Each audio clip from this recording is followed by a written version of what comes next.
வாழ்க்கை என்பது பூந்தோட்டமா போராட்டமா? எனக்கு ஒன்றும் ரொம்ப ஆச்சரியமா இருக்குது. பஸ் ஸ்டாண்டில் போய் பார்த்தீங்கன்னா பஸ்ஸு எப்போ வரும்ன்றது பஸ்ஸை பற்றியே தான் பேசுவான். ரயில்வே ஸ்டேஷனில் போனீங்கன்னா ரயில் ஏன் லேட்டு, டிரைவர் சரியில்லையா, ட்ராக் சரியில்லையான்னு அதை பற்றி தான் பேசுவான். ஹாஸ்பிட்டலில் போய் பார்த்தீங்கன்னா நோயை பற்றி தான் பேசுவான் ஒருத்தன். எங்கே போனாலும் அந்தந்த சூழ்நிலைக்கு தகுந்த மாதிரி பேசுகிறானே தவிர யாராவது வீட்டுக்கு போனால் மனுஷத்தன்மையோடு பேசுவதை நாம் இப்பொழுது பார்க்க மறந்ததனால்தான் அது போராட்டமாக தெரிகிறது. சார் ஒண்ணுமில்லை, பஸ் ஸ்டாண்ட் ஸ்டாப்பிங்கில் ஒருத்தன் நிற்கிறான், டவுன் பஸ் நிற்கலை சார், நிற்கலை, அவன் போகிறான், விட்டுல அடுத்த பஸ் நிற்க போது அவனுக்கு வந்தது பாருங்க கோபம். என்ன ஆட்சி நடக்குது, என்ன பண்றாரு பிரதமர்? ஏண்டா தாம்பரத்தில் ஒரு பஸ் நிக்கலன்னா அவர் என்ன பண்ணுவாரு? அவருக்கே எதுவும் நிக்க மாட்டேங்குது.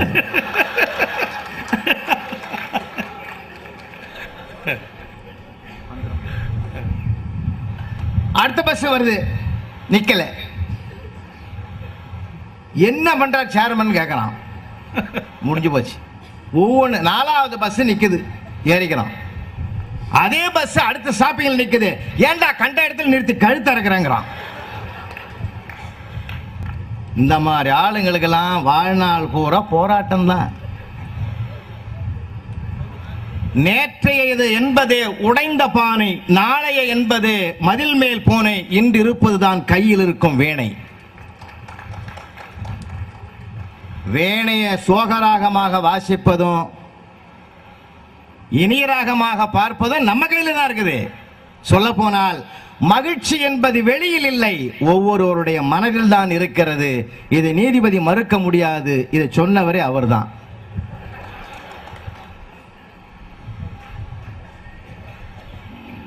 அப்ப மகிழ்ச்சியாக வாழ்க்கையை அனுபவிப்போமே. நீங்க வாழ்க்கையில நல்லா இருக்கணும்னா சில பேரை பார்க்கவே கூடாது சார். ஒருத்தர் ரோட்ல சந்திக்கிறான், என்ன நல்லா இருக்கிறியா, பார்த்து 2 வருஷமா ஆச்சே. 2 வருஷமா நல்லா தான் இருந்தேன்.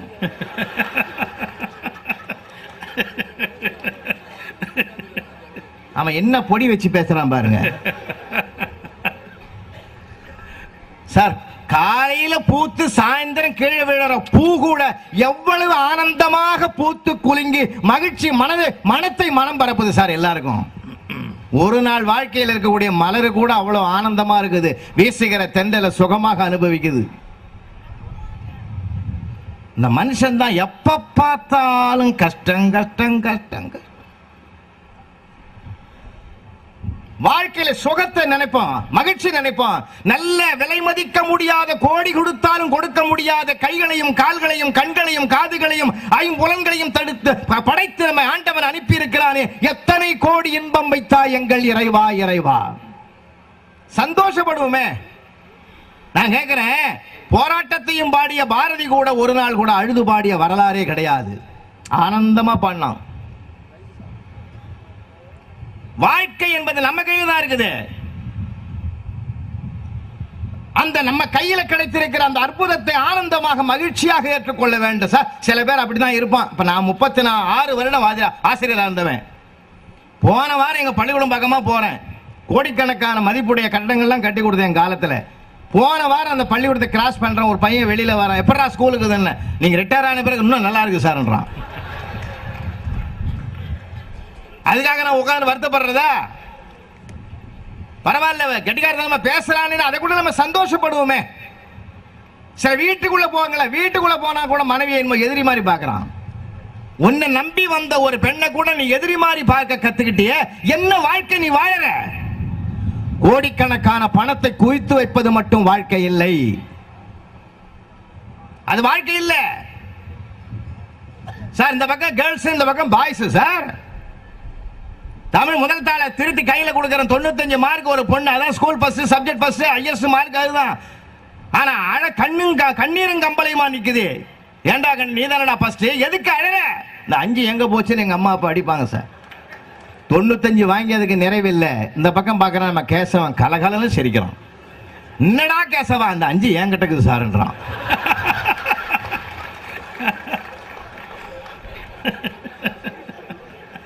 ஆமா அதை 5 வச்சுக்கிட்டு ஏன்டா இதுக்கு சந்தோஷமானு கேட்டேன். இதுவே எப்படி வந்து தெரியல சார்ன்றான். நான் உண்மையிலே எனக்கு இன்கிரிமெண்ட் வரல, அரியர்ஸ் வரல, பிஎஃப் அப்புறமா கவலைப்பட்டு கிடந்தேன் பாத்தீங்களா. என் கவலையை கூட இன்பமாக மாற்றியவன் நிகழ்வு. அந்த நிகழ்வு எதையும் நம்ம பார்க்கறதெல்லாம் இருக்குது. ரொம்ப சந்தோஷமா இருக்கு. என்னத்தை வாரி போறோம். எப்ப பணம் கிடைக்குதோ அப்ப அதை பத்தி நம்ம அனுபவிக்கணும் சார். அதுதான் பூந்தோட்டம். எல்லாத்தையும் கொண்டு போய் சேர்த்து வச்சு மூட்டை கட்டி வச்சுட்டு எவனோ ஒருத்தன் அதை எடுக்க போறான். அதுக்காக நான் எல்லாத்தையும் பாழாக்குன்னு சொல்லல. கொஞ்சமா எடுத்து வைங்க. 75% நம்ம தேவையை பூர்த்தி செய்து கொள்ளுங்கள் சார். நான் அனுபவிச்சு சொல்றேன். 60 வயசா கஷ்டப்பட்டு சேர்த்தேன். கார் வாங்கினேன் சார். நேற்று டாக்டர் சொல்றாரு டெய்லி 5 கிலோமீட்டர் நடன்றாரு. நான் அப்பயே வாங்கிடலாம் இந்த காரை. இப்ப ஏன்டா கார் வாங்கணும். கார் வாங்கலைன்னு வருத்தப்பட்டதை விட வாங்குற பிற்பாடு வருத்தப்படுறேன். வாழ்நாள் பூரா வருத்தத்தை சுமக்கிறதுக்காக நாம் படைக்கப்பட்டோம். சந்தோஷமா இருப்போம், கலகலப்பா இருப்போம். கலகலப்பாக இருக்கிற மனிதனிடத்தில் கலவரம் வருவதற்கு வாய்ப்பே இல்லை. சரி, என்னத்தை நம்ம பேசுறது மட்டும் பயங்கரமா பேசுறோம். நான் கேட்கிறேன், 5 பங்களா இருக்குது, 10 கார் இருக்குது, 100 ஏக்கர் இருக்குது.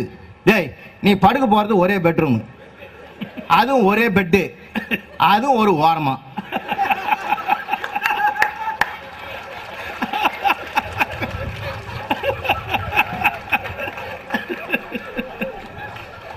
இதுக்கு ஏன்டா இப்படி கஷ்டப்படுற? ஏன் போராடுற? இன்னும் சில பேர் இருக்கிறான் தெரியுமா? யாராவது பார்த்து பெரியவங்க எல்லாம் கூட சில பேர் வருத்தப்படாதீங்க நான் இப்படி சொல்றேன்னு. இந்த காலேஜ் பையனை பார்த்து, டேய் நான் அந்த காலத்துல எவ்வளவு கஷ்டப்பட்டேன் தெரியுமா?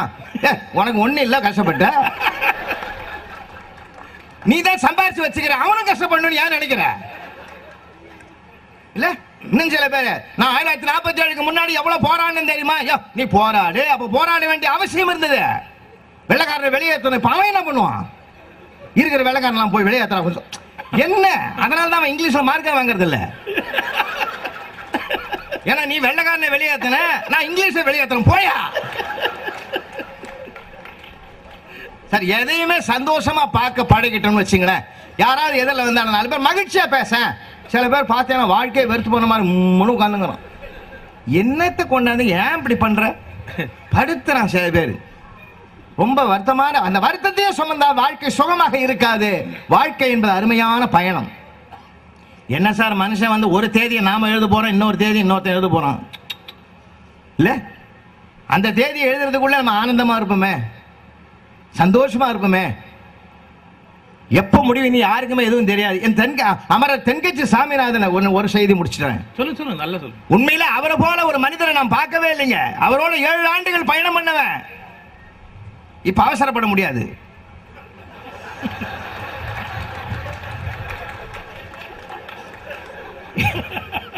ஏழு ஆண்டுகள் பயணம் பண்ணவன் சார். வாழறதுக்கு வாழறது எப்படின்னு அவர்கிட்ட தான் சார் கத்துக்கணும். குற்றால அருவியில போய் குளிக்க போற முதல் நாள் அங்க பேசிட்டு மறுநாள் அருவியில குளிக்க போற அவரோட கூட படித்தவர்கள் பிர்லா கோளரங்கத்தில் பணிபுரிகிற 2 சயின்டிஸ்ட் அங்க வந்திருக்காங்க சார். ஃப்ரெண்ட்ஸ், நட்பு முறையில் ஒரு ஆள் கேட்டான், ஏய் சாமிநாதா, இதோ அறிவு கொட்டது உயரம், அங்க போய் உட்காந்து இன்று ஒரு தகவல் சொன்ன எப்படி இருக்கும்னா. எங்க ஐயா சொன்னார், நல்லா தான் இருக்கு, நீ என் வீட்டுக்கு தகவல் சொல்ல வேண்டி இருக்கும்னாரு.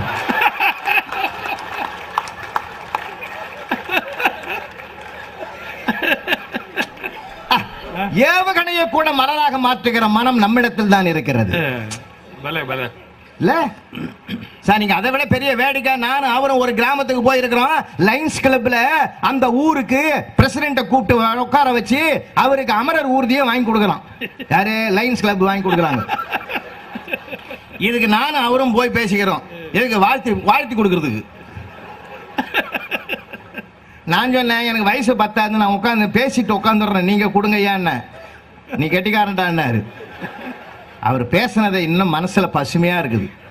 அந்த போராட்டமான சூழ்நிலையில எப்படி பூந்தோட்டம் அது மாத்திரா இருப்பாருங்க. இந்த ஊரை நம்பி லைன்ஸ் கிளப் இதை வாங்கிட்டாங்க. எல்லாரும் பயன்படுத்துங்கன்னு சொல்ல மாட்டேன்.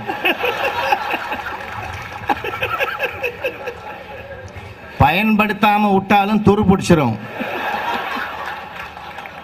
யார் யாருக்கு எப்பப்ப தேவையோ அப்பப்ப பயன்படுத்திங்க அப்படின்னு கொடுத்துட்டார். மனசு எப்பயும் தெளிவா இருந்ததுன்னு வச்சுங்களேன், மார்க்கம் வழி நல்லா கிடைக்கும். மனசுல குழப்பமா இருந்தா எல்லாமே குழப்பமா தான் அமையும். சின்ன சின்ன நிகழ்வுகள் கூட எவ்வளவு சுவை இருக்குது தெரியுமா? ஒண்ணு வேணாம் சார், எல்லா போராட்டமும் எங்க பூந்தோட்டமா மாறும் தெரியுமா? 1000 கஷ்டங்களை அனுபவிங்க, வீட்டுக்குள்ள நுழைஞ்ச உடனே அது அப்பான்னு ஒரு மடலை கூப்பிட்டா அதுல இருக்கிற ஆனந்தத்துக்கு நிகர் உலகத்துல உண்டா? அது தாத்தான்னு கூப்பிட்டா அதுல இருக்கிற மகிழ்ச்சிக்கு ஒரு நிகழ்வு ஏதாவது உண்டா? படைப்பு பல படைத்து பலரோடு உண்ணும் உடைப்பெறும் செல்வராயினும் இடைப்பட குறு குறு நடந்து சிறுகை நீட்டி இட்டும் தொட்டும் கவியும் துறந்தும் நெய்யுடைய செல் மெய்பட விதிர்த்தும் மயக்குறு மக்களை எல்லோருக்கு பயக்குறை இல்லை தாம் வாழ்நாளேன்னு புறநானூற்று புலவன் 2000 வருஷத்துக்கு முந்தைய சொன்னான். குழந்தைங்கிட்ட கூட பேச மாட்டானே அவன். சொல்றான் எல்கேஜி சொல்லுது அப்பாவை பார்த்து, நான் ரொம்ப டென்ஷன் ஆகிறேன், கிட்ட வராது. பிறந்த போதே டென்ஷனை கத்து கொடுத்துட்டான். சார் ஒரு ஞாயிற்றுக்கிழமை நான் வீட்டுக்குள்ள நுழையிறேன், காலையில 10:30 மணி இருக்கும். அப்பா பதறி போய் மாடிப்படி ஏறுறாரு. பையன் 1ஆம் கிளாஸ் படிச்சு ஓரமா கண்ணால பார்த்து சிரிக்கிறான். போகும்போது அவரும் பார்த்துட்டு என்னடா சிரிக்கிறேன், நக்கல் பண்ற, எங்க போறீங்கன்னா டவர் கிடைக்கல, நான் மாடிக்காவது போகலாம், அங்கேயாவது கிடைக்குமா? நீ எந்த 3வது மாடிக்கு போனா கூட கிடைக்காது. ஏன் நீ செல்போனுக்கு பதிலா டிவி ரிமோட்டை தூக்கின்னு ஓடுறியா? போன மனுஷன் நின்று சிரிச்சுட்டான். போராடுங்க. என்ன போராட்டம்? நீ என்ன போராட்டம் பண்ணி என்னத்தை பண்ண போற? நான் காந்தி மாதிரி மறுபடியும் ஒரு போராட்டம் பண்ண போறியா? ஒண்ணும் கிடையாது. இந்த சின்ன சின்ன விஷயத்துல நிறைய பேர் பேசும்போது பாருங்களேன், நான் காலையில எழுந்தனா, பல்லு விளக்கணும்னா, குளிச்சனா, இனிமே பெரிய அடுத்த வேலை செய்யற மாதிரி சொல்றான். இது ஓ வேலைடா, இது நீ செய்ய வேண்டிய வேலைடா. இதுக்கு போய் ஒரு பிரசாதமா ஒரு மீட்டிங் போட்டு நான் என்ன கேட்கிறேன்? ஒன்றும் கிடையாது. கூட்டி காட்சி கணக்கு போட்டால் ஒன்றுமே கிடையாது. இருக்கிற வரைக்கும் சந்தோஷமா இருப்போம், இருக்கிற வரைக்கும் ஆனந்தமா இருப்போம். அடுத்தவங்க பொருளை எடுக்க வேண்டாம். நம்ம பொருளை நாம உழைச்சு நாமே சாப்பிட்டால் அது ஒரு மன நிறைவு பார்ப்போம். அந்த மன நிறைவு தான் வாழ்க்கையின் மகிழ்ச்சி என்றால் 1947க்கு முன்பு அண்ணல் காந்தியடிகள் தலைமையிலே ஒரு மிகப்பெரிய போராட்டம் நடந்தது என்றால் அந்த போராட்டத்தின் முடிவு என்ன? சுதந்திரம் என்கிற பூந்தோட்டம் இல்லையா? 8 மணி நேர உழைப்பாளினுடைய போராட்டம் எது? அவன் பெற்று வருகிற ஊதியம் என்கிற பூந்தோட்டம். 10 மாதம் கருவறையிலே சுமந்து கொண்டிருக்கிற தாயினுடைய போராட்டம் குழந்தை என்று பிரசவமாகிற போது அடைகிற பூந்தோட்டம். போராட்டம் என்பது போராட்டமாகவே முடிந்தால் பயனற்றது. போராட்டம் என்பது பூந்தோட்டத்தை முடிகிற பூந்தோட்டத்தை காண்கிற போராட்டமாக இருக்கிற போதுதான் அந்த போராட்டத்துக்கு கூட ஒரு அர்த்தம் கிடைக்கும் என்றால் வாழ்க்கை கிடைத்தற்கரிய ஒன்று. ஒன்னே ஒன்று சொல்லி 1 செகண்ட்ல நான் முடிச்சிடுறேன். வாசல்ல இருக்கிற பிச்சைக்காரன் கூட அம்மா தாயே ஏதாவது போடுமா அப்படின்றான். அந்த அம்மா போட்டா வெறிஞ்சோறு எப்படிமா தின்னுவேன், கொஞ்சம் ரசத்தை கொண்டாந்து ஊத்துனா. சாப்பிட்டுட்டு சொன்னா, அம்மா நாளையிலேருந்து கொஞ்சம் உப்பு காரம் தூக்கலா போடு. அந்த அம்மா கோவம் வந்துடுது. ஏய் கட்டின புருஷன் 25 வருஷமா தின்னுங்கிறான், இது வரைக்கும் என்ன கேட்கல, படபா உனக்கு என்ன திமிரு? அம்மா நன்றி கட்டவனா நானு? நன்றி கட்டவனா நானு? நான் கேட்பனா? என் வயிற்றுக்கு சோறு போட்ட தாய நான் கேட்பனா? ஒரு 10 ரூபாய் தரேன், நீயாவது கேள்றான்னு உன் வீட்டுக்காரர் தாமா சொன்னாரு. வாழ்க்கையில அந்த அம்மாவை சிரிச்சிட்டுது. எவண்டி உன்னை பெத்தவன் செத்தான் என்னமோ சொன்னாங்க. ஏமா அவன் கஷ்டத்துல அவன் பாடுறான், அவன் இடத்துல இருந்தாதான் அது என்னன்னு தெரியும். ஏதோ பாடியாவது பலுவை குறைச்சிக்கலாம். இதுக்கெல்லாம் போய் நம்ம பெருசா எடுத்துக்கூடாது.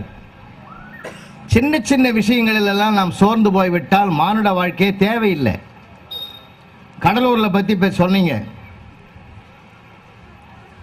அதனால் மீண்டும் கடலூர் உருவாகாதான? அது இயற்கை சீற்றம் வரத்தான் செய்யும், போகத்தான் செய்யும். ஒரு வாழை மரம் நமக்கு சொல்லிக் கொடுக்குதுமா, மரங்களில் நான் ஏழை, என் பெயரோ வாழை, தானே புயல் வந்து நானே விழுந்தாலும் அஞ்ச மாட்டேன், என் வாரிசை கீழே விட்டுத்தான் செல்லுவேன். இதான் வாழ்க்கை. சந்தோஷமா இருப்போமே. அதான் நாங்க சொல்ல வர்றோம். சிரிக்கிறதே பெரிய கஷ்டம், சிரிக்க வைக்கிறது அதை விட கஷ்டம்.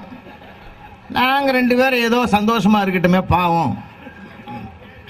பாருங்க, பெண்களா இருக்கிறாங்க எங்க அரங்கம் முழுதும், ஆண்கள் தான் நிறைஞ்சிருக்கிறாங்க. நானே ஒரு கூட்டத்தில் 2.5 மணி நேரம் பேசுங்கிறேன். எல்லாம் எழுந்து போட்டான். ஒரே ஒரு ஆளு கட்சி வரைக்கும் எழுந்திருக்கவே மாட்டான். இவன் போற வரைக்கும் பேசணும்னு நான் முடிவு பண்ணி பேசுங்கிறேன்.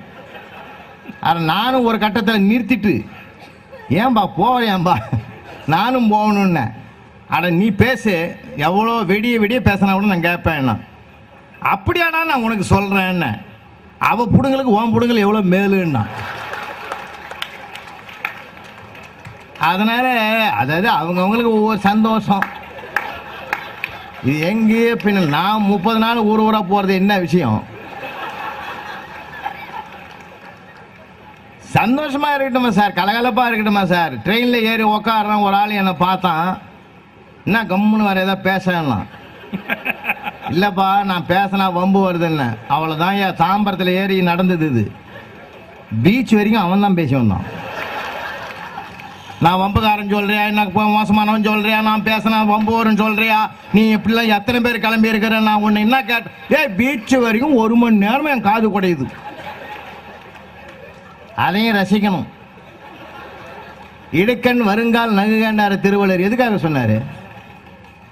இல்லை சார், என் நண்பன் ஒருத்தன் எங்கேயாவது போய் வரணும், மனசு நிம்மதியானா சந்தோஷமா சொல்லலாம், இமயமலைக்கு போய் வாடான்னு. 1 மாசம் லீவ் போட்டு 4 நாள் பொறுத்து வந்துட்டான். ஏன்டான்றேன், அங்க ஒரு மலை குறுக்க நிக்குதுன்ட்டான். டேய், குறுக்க நிக்கிற மலை தாண்டா ரசிக்க வேண்டியது. ரசிக்க வேண்டியதை தடையாக நினைக்கிற மனோபாவம் நமக்கு வாய்க்க பெற்றால் கடைசி வரைக்கும் மகிழ்ச்சி வரவே வராது. உண்மை அது.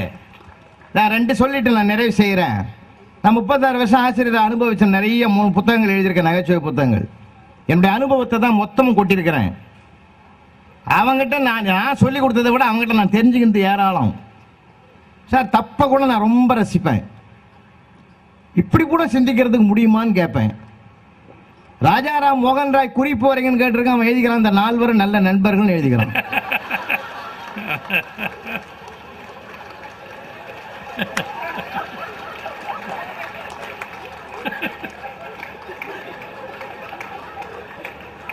நானே குழம்பி போய்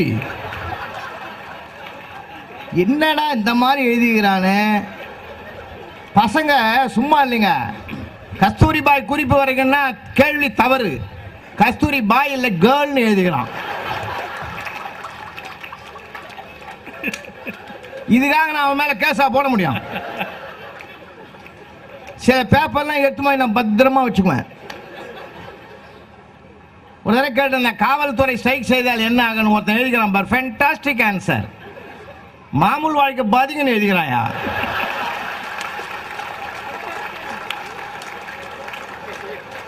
அவன் போராட்டத்தை எவ்வளவு பூந்தோட்டமா பார்க்கறான் பாத்தீங்களா சார்? 150 பேர் ஏற பஸ்ல அப்படி போய் நெருக்கி ஒரு இடம் கிடைக்கிறதுல இருக்கிற சுகம் உலகத்துல உண்டா சார்? நீங்க 4 பேர் ஒரே 4 பேர் உட்கார்ற கார்ல ஒரு ஆள் உட்கார்ந்து போறதை விட 150 பேர் போற பஸ்ல நமக்குன்னு ஒரு இடம் கொடுத்தான்னா ஒருத்தன், அதை விட ஆனந்த உலகத்துல என்னையா இருக்கு? கிடைக்கிற மகிழ்ச்சியை மனசுல ஏத்துக்கிட்டு சந்தோஷப்படணுமே தவிர இல்லாத இருக்கிறவெல்லாம் பார்த்து நாம் நினைக்க கூடாது. நமக்கு இந்த பிறவில என்னென்னமா கொடுத்துக்கிறான். மன நிறைவு வரணும் மனுஷனுக்கு. மன நிறைவு வந்தாதான் மன மகிழ்ச்சி தானா வரும். சார், உண்மையை தேடி போங்க. உண்மையை அறிவதற்கு முன்னாடி முடிவு எடுத்துறாதீங்க. அதனாலதான் போராட்டமே வருது. ஒருத்தன் போய் சொல்றான் நீதிபதி கிட்ட, எனக்கு விவாகரத்து வாத்தி வாங்கி கொடுத்த என் ஒய்ஃபு கிட்டான்னா. நீதிபதி கேட்டாரு, என்னடா அவ்வளவு கஷ்டம் உனக்கு? 1 வருஷமா அவ பேசாம இருக்கிறா. ஓங்கி ஒரு அறை விட்டான் அந்த ஆளு. நீதிபதி, அப்படிப்பட்ட பொண்டாட்டி கிடைக்கிறது அதிர்ஷ்டம் பண்ணணும்டா.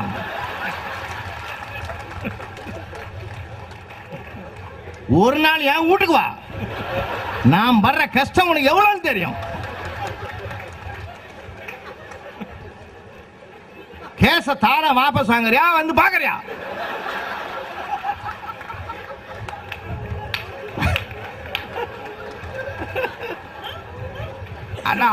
அவங்களுக்கு புழுங்கி கிடக்கிறான் சார் ஒருத்தன். ஒண்ணு மட்டும் நினைச்சீங்க, இன்னொருத்தனுக்கு இருக்கிற போராட்டத்தை விட நமக்கு எவ்வளவு மேல்றான்னு நினைங்க. யாருக்கு சித்தெரும்புல இருந்து யானை வரைக்கும் எல்லாத்துக்கும் பிரச்சனை தான். பாரத பிரதமர் சொன்னாங்களே, நிறைய பேர் சொன்னாங்க, அவரை கூட எனக்கு மனசு வரல. அவர் பாராளுமன்றத்தில் நிதி அமைச்சராக இருக்கும்போது ஒரு அறிக்கை விட்டாரு, ஒவ்வொரு இந்திய குடிமகன் தலைமையில் 1450 ரூபாய் கடங்குதுன்னாரு. தர்மபுரி டிஸ்ட்ரிக்ட்ல பாப்பாரப்பட்டியில இருந்து ஒரு ஆள் 1450 ரூபாய்க்கு டிடி எடுத்து அனுப்பிட்டான். சார் அவன் லெட்டர் பேர்ல எழுதிட்டான், என் கடனை அடைச்சிட்டான், வருங்காலத்தில் இந்தியா கடன் வாங்கினா என்ன கேட்காம வாங்கக்கூடாதுன்னு எழுதிட்டான். அவர் அது படிச்சு பார்த்துட்டு இவ்வளோ பெரிய சிக்கல் இதில் இருக்குன்னு நினைக்கல, அவரே சிரிச்சிட்டாரு. அதனால யாருக்கு தகுதி பார்த்தெல்லாம் பிரச்சனை வர்றதில்லை, எல்லாருக்கும் பிரச்சனை வரும், எல்லாருக்கும் பிரச்சனை வரும். சார் ஒரு பையன் ஜனவரி மாதம் 12ஆம் தேதி லீவு லெட்டர் கொடுத்தான், பிரிச்சு பார்த்தோம் பகீர் நாய் போச்சு, பாட்டி இறந்துதான். சரி சரி சரி போடா, ஏன் இது லீவ் லெட்டர் கொடுத்துட்டானா, போகணும், போ போ போ. பிப்ரவரி மாதம் 12ஆம் தேதி பார்க்குறோம், அதே மாதிரி லெட்டர் கொடுத்துலாம், பிரிச்சு பார்க்குறோம் பகீர் நாச்சா பாட்டி சேர்த்துட்டாங்கன்னு எழுதிருக்கோம். என்னடா நம்ம பிஎஃப் லோனுக்கு காது குத்துறோம்னு போடுறோமே, அந்த மாதிரி இவங்க பண்றான்னு சொல்லி. ஆமா, அதே நான் ஞாயிற்று மாசம் இருக்கும்போது ஒருத்தர் அப்படிதான் கொடுத்தாரு. என்ன போன 6 மாசத்துக்கு முந்தி காது குத்துறேன்னு கொடுத்தா இப்பயும் கொடுக்குறேன், அது வலது காது சார், இது இடது காது சார். ரசிங்கன்ற நான் அது கூட நான் ரசிப்பேன் எப்பயுமே. அப்போ என்ன பண்ணேன், பிப்ரவரி மாசம் கொடுத்தான் பாரு, சரி சரி போடா, அது தூரத்து பாட்டி போல சொந்த பாட்டி நினைச்சிட்டேன். மார்ச் மாசம் 12ஆம் தேதி லெட்டர் கொடுக்கலாம் சார், தூக்கி வாரி போட்டுது அதே மேட்டர் எழுதிக்கணும். வந்தது, என்னை பத்தி தெரியாது உனக்கு என்ன சார், எங்க தாத்தா பத்தி உனக்கு தெரியாது.